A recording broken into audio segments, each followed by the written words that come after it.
পরিবর্তন গিরগিটের মতন পরিবর্তন হচ্ছে। ওর সাথে বলছে আমি তোমার ছাড়া বাঁচবো না, ওর সাথেও বলছে আমি তোমার ছাড়া বাঁচবো না। আমি যুবকদেরকে বলি, মেয়েদের মন আকাশের মতন। এ কেমন কথা? আকাশের মতন তার মানে কি? আমরা অনেক সময় দেখি না আসমানে মেঘ আছে কিন্তু বৃষ্টি হয় না, আর অনেক সময় দেখি আকাশে মেঘ নাই, রৌদ্র একেবারেই ছেয়ে আছে, তখনও দেখি বৃষ্টি হচ্ছে। এক সময় মেয়ে বলবে তোমার ছাড়া আমি বাঁচি না, আবার বাবা মায়ের কথা, তোমার থেকে কোনো বেটার কাউকে পেয়ে গেলেই তোমাকে দেবে লাথি মেরে আর তার সাথে গিয়ে সংসার করবে। কি কথা ঠিক আছে না? সমাজে চলছে কি চলছে না? না আমার কথাগুলো ভুল হচ্ছে? আমি আপনাদের কাছে অনুরোধ করে বলছি, সমাজে যেগুলো চলছে এটা আমি বলছি, এটা প্রয়োজন। কি বলেন, প্রয়োজন না?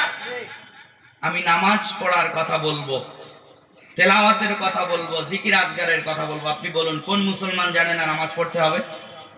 নামাজ পড়তে হবে, এটা কোন মুসলমান জানে না? সবাই জানে। জিকির করতে হবে, আল্লাহর ইবাদত করতে হবে, কিন্তু আমাদের পরিবেশ ঠিক নাই বলে নামাজি তৈরি হচ্ছে না। কি বলেন? বাবা নামাজ পড়ছে কিন্তু ছেলে যাচ্ছে বন্ধু বান্ধবের সাথে আড্ডায়।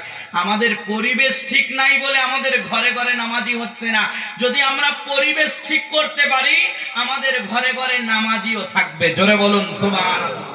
প্যারে হাজিরিন, আমি যে কথা বলতে বলতে এত দূরে আসলাম, তাহলে বিবাহ হলো নবীজির সুন্নাহ। কার সুন্নাহ? আরো জোরে বলুন। আর সুন্নাহ এটা ইবাদত, আর ইবাদত করতে হলে মদিনাওয়ালার তরিকা অনুযায়ী করতে হবে। বিয়ের অনুষ্ঠানে বিশাল খরচা করছি। আমি আপনাদের কাছে অনুরোধ করে বলবো, হাতে না ধরে পায়ে ধরে বলবো, সমাজ থেকে আমরা যদি জিনাকে, অন্যায়কে, প্রেম আর বেগানা নারী পুরুষের সাথে বেগাত মেলামেশা থেকে যদি আমরা সমাজকে মুক্ত রাখতে চাই, গার্জেনদের সচেতন হতে হবে, বিবাহকে সহজ করে দিতে হবে। কি বলেন, ঠিক না বেঠিক? কথা বলো।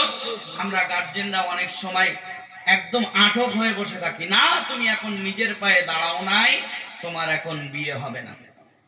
এখন বর্তমান সময়ে একটা নির্ধারিত সময় আছে না, নইলে আমাদের বাড়িতে চলে আসছে দারোগা, তুলে নিয়ে চলে যাচ্ছে।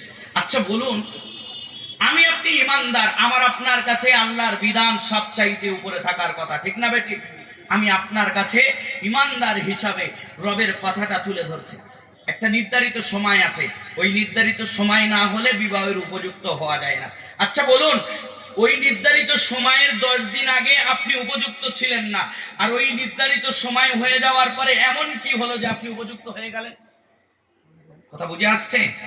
10 দিন আগে আপনি উপযুক্ত ছিলেন না, 10 দিন পরে ওই নির্ধারিত সময় অতিবাহিত হয়েছে, আপনি উপযুক্ত হয়ে গেলেন। এ কেমন লজিক? মাথায় ধরে আসে না। আরে হাজিরিন, আমি ডাইরেক্ট নয় ইনডাইরেক্ট বলছি। কথা বুঝে আসছে? আমার আপনার সমাজকে পরিবর্তন যদি করতে হয়, তাহলে চালাকি করতে হবে। তারা যদি চালাকি করে, আমরা করব না কেন? আমি বলে যাই গার্জেনদেরকে, সন্তানগুলোকে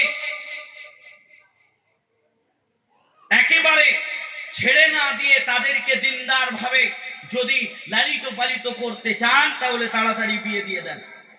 গার্জেন